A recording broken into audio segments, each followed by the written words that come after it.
Hello বন্ধুরা, momos cooking এ তোমাদের সবাইকে স্বাগত জানিয়ে আজকের ভিডিওটা শুরু করছি। তো আজকে নিয়ে এসেছি আমি স্ট্রবেরির চাটনি বানাবো। স্ট্রবেরির চাটনি বানানোর জন্য প্রথমে আমি দেখো ছোট ছোট করে স্ট্রবেরিগুলো কেটে নিয়েছি। এবার দিয়ে দেবো পরিমাণ মতো একটু লবণ, দিয়ে দেবো অল্প একটু লেবুর রস,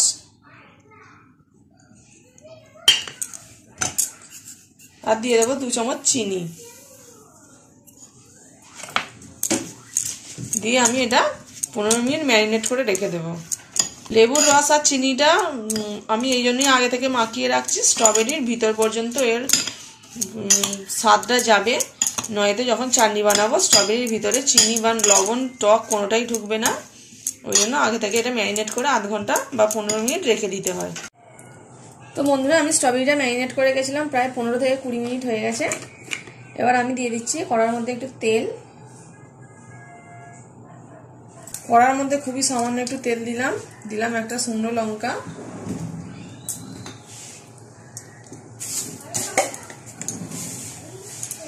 অল্প একটু সর্ষে এবং অল্প একটু গোটা জিরে। এবার দিয়ে দেবে অল্প একটু আদা কুচি।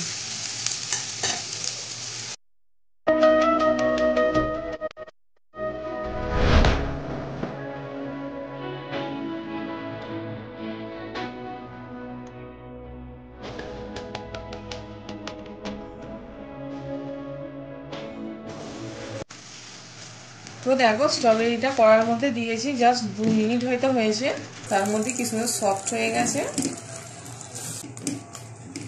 সামান্য একটু হলুদের গুঁড়ো দেব,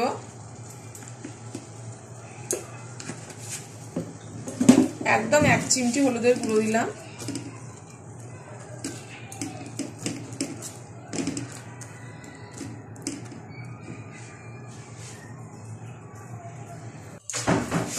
প্রথমে আমি 2 চামচ চিনি দিয়ে ম্যারিনেট করে রেখে দিয়েছিলাম, আর 1 চামচ আমি চিনি দিয়ে দিচ্ছি, অল্প একটু দেব।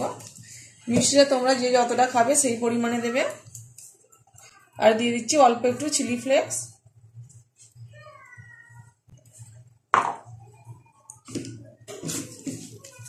তো দেখতে পাচ্ছ, স্ট্রবেরির চাটনি করা খুব একটা কঠিন কাজ নয়, খুবই ইজি, আর এটা 5 মিনিটের মধ্যেই পুরো তৈরি হয়ে যায়, আর খেতেও কিন্তু খুব টেস্টি হয়।